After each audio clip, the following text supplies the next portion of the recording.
తిరిగి వార్తలు విశ్లేషణకు స్వాగతం. రైతే రాజు, రైతే రారాజు, రైతే దేశానికి వెన్నుముక, ఇలా రాజకీయ పార్టీలు రైతుల గురించి ప్రశంసిస్తాయి. కానీ ఇప్పుడు తెలంగాణలో ప్రస్తుత పరిస్థితి రైతులకు యూరియా కొరత ఉంది. అసలు యూరియా కొరతకు కారణం కేంద్ర ప్రభుత్వమా, రాష్ట్ర ప్రభుత్వమా? ఎవరి నిర్లక్ష్యం వల్ల యూరియా కొరత రాష్ట్రంలో నెలకొంది? ఇప్పటికే ముఖ్యమంత్రి రేవంత్ రెడ్డి ఢిల్లీలో ఉండి కేంద్ర మంత్రులను కలుస్తూ యూరియా కోట పెంచండి అని కూడా విజ్ఞప్తి చేస్తున్నారు. అయితే ఈ యొక్క యూరియా కొరతకు కారణం ఎవరు అనే అంశంపైన ఈరోజు వార్తలు విశ్లేషణలో చర్చిద్దాం. మనతో మాట్లాడడానికి బీఆర్ఎస్ నేత పల్లె రవికుమార్ గారు ఉన్నారు. అదేవిధంగా కాంగ్రెస్ నేత లింగం యాదవ్ గారు ఉన్నారు. బీజేపీ నేత రవికుమార్ గారు ఉన్నారు. వారితో చర్చిద్దాం. ముందుగా పల్లె రవికుమార్ గారితో మాట్లాడదాం. రవికుమార్ గారు, చెప్పండి, అసలు యూరియా కొరత ఒకరంటే ఒకరి మీద, అంటే కేంద్ర ప్రభుత్వం అంటే రాష్ట్ర ప్రభుత్వం మీద, రాష్ట్ర ప్రభుత్వం అంటే కేంద్ర ప్రభుత్వం మీద ఒకరిపై ఒకరు అబండాలు వేసుకుంటూ చెప్తా ఉన్నారు, విమర్శలు చేసుకుంటున్నారు. అసలు యూరియా కొరత కారణం ఎవరంటారు? రవికుమార్ గారు. నమస్తే, good morning. Hello hello Ravikumar గారు, వీడియో ఆన్ చేసుకోండి. రవికుమార్ గారు, పల్లె రవికుమార్ గారు, వీడియో ఆన్ చేసుకోండి. వినిపిస్తుంది, మీ ఆడియో వస్తుంది కానీ వీడియో రావట్లేదండి. ఒక్కసారి వీడియో ఆన్ చేసుకోండి. ఇప్పుడు వస్తుందా అండి? రావట్లేదంట. చెప్పండి రవికుమార్ గారు, చెప్పండి. పల్లె రవికుమార్ గారు, ఆడియో వినిపిస్తుంది. లేకపోతే మీరు వీడియో ఆడియో రెండు సెట్ చేసుకోండి. అంతలో లింగం యాదవ్ గారిని అడుగుదాం. లింగం యాదవ్ గారు, ఎందుకు యూరియా కొరత రాష్ట్రంలో నెలకొంది? గుడ్ మార్నింగ్ అండి. ముందుగా మీకు, రాజనీతి స్పీకర్లకు, కోపర్షులందరికీ నమస్కారం.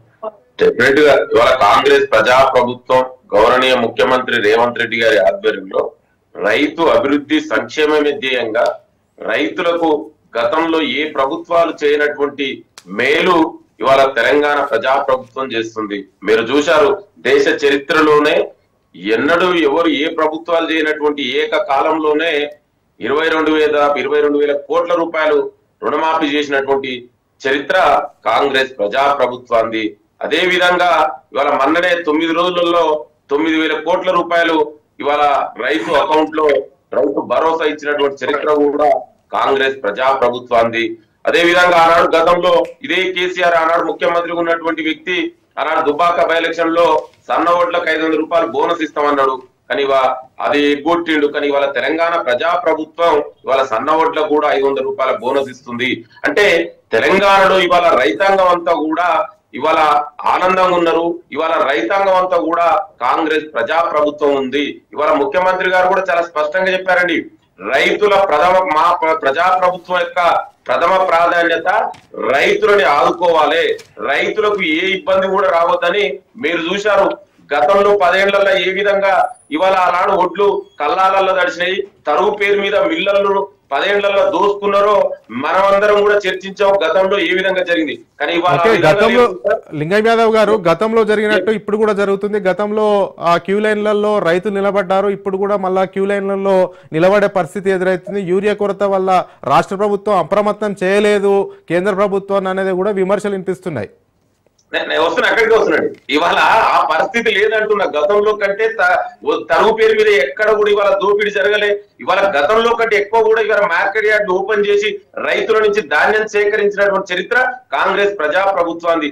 ఇక మీరు ఏదైతే అంటున్నారో ఇవాళ యూరియా గురించి, ఇవాళ వీళ్ళు మాట్లాడేటట్లండి. ఇవాళ మేము ముఖ్యమంత్రి తెలంగాణ ప్రజాప్రభుత్వం ఇవాళ ఎన్నో సార్లు కేంద్రానికి వెళ్ళి కేంద్రంలో ఉన్నటువంటి కేంద్ర మంత్రులను కలిసి ప్రధానమంత్రిని కలిసి ఇవాళ మీరు తెలంగాణకు రావాల్సినటువంటి ఇవాళ జూలై వరకు అంటే జూన్ వరకు మనకు దాదాపు 5 లక్షల మెట్రిక్ టన్నుల వరకు ఇవాళ యూరియా రావాలి.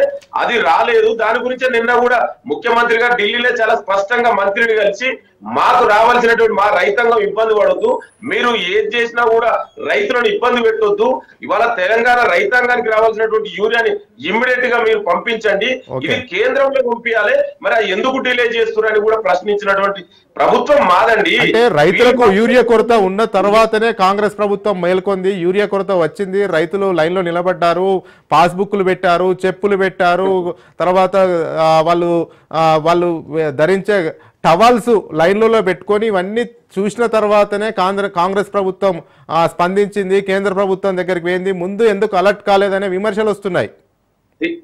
నేను అదే చెప్తే వాళ్ళ అధికారం కోల్పోయిన తర్వాత బీఆర్ఎస్ నాయకులు ఏదైనా మాట్లాడతారు, వాళ్ళు మాట్లాడిన తర్వాత వెళ్ళడం ఏందండి. ముఖ్యమంత్రి గారు ఎప్పుడు ఢిల్లీకి వెళ్ళినా కూడా రైతాంగం గురించి అడుగుతూనే ఉన్నారు. ఇవాళ రైతులను ఆదుకోవాలని, ఇవాళ వీళ్ళకు రైతుల మీద ప్రేమ ఎక్కడదండి. నేను ఒకటి సూటిగా ప్రశ్నిస్తాను రాజరెడ్డి, 10 ఏళ్లలో వీళ్ళు ఏనాడైనా రైతులను పట్టించుకురా? రైతు పొలాల కాడికి కల్లాల కాడికి వెళ్ళినటువంటి చరిత్ర బీఆర్ఎస్ నాయకులకు ఉందా? ఇదే బీఆర్ఎస్ నాయకులు కదా ఖమ్మంలో రైతులకు బేడీలు వేసిన చరిత్ర, ఇదే బీఆర్ఎస్ పార్టీ కదా. కేంద్ర ప్రభుత్వం బీజేపీ నరేంద్ర మోడీ రైతు వ్యతిరేక నల్ల చట్టాలు తెస్తే ఆ నల్ల చట్టాలకు దేశమంతా రైతాంగం పోరాడుతుంటే ఆ నల్ల చట్టాలకు సపోర్ట్ చేసిన ఎవరండి? ఇదే బీఆర్ఎస్ కేసీఆర్ పార్టీ కదా. వీళ్ళు మాట్లాడితే ఎట్లండి? ఇవాళ బీజేపీ బీఆర్ఎస్ రెండు ఒకటే. వాళ్ళకు రైతుల మీద ప్రేమ లేదు. ఇవాళ ఏదో మళ్ళీ వాళ్ళ బీఆర్ఎస్ నాయకులు ఇవాళ వాళ్ళ అధికారం కోల్పోయిన తర్వాత ఏదో పేరు మీద ఇవాళ ప్రజలలో ఉండాలి, ఏదో ప్రజలు మమ్మల్ని ఎక్కడ గుర్తిస్తారని ఇవాళ మీరు సూటిగా ప్రశ్నిస్తాండి. తెలంగాణ రైతాంగం మీద ఇంత ప్రేమ వలకబోస్తున్న ఈ కేసీఆర్, బీఆర్ఎస్ పార్టీ నాయకులు హరీష్ రావు గారు, కేటీఆర్, మరి ఇవాళ దక్షిణ తెలంగాణకు అన్యాయం జరుగుతుంటే ఆనాడు 2015లో ముఖ్యమంత్రి ఉన్నటువంటి కేసీఆర్ 299 టీఎంసీకి ఎట్లా ఒప్పుకున్నాడు కృష్ణ కేఆర్ఎంబీలో?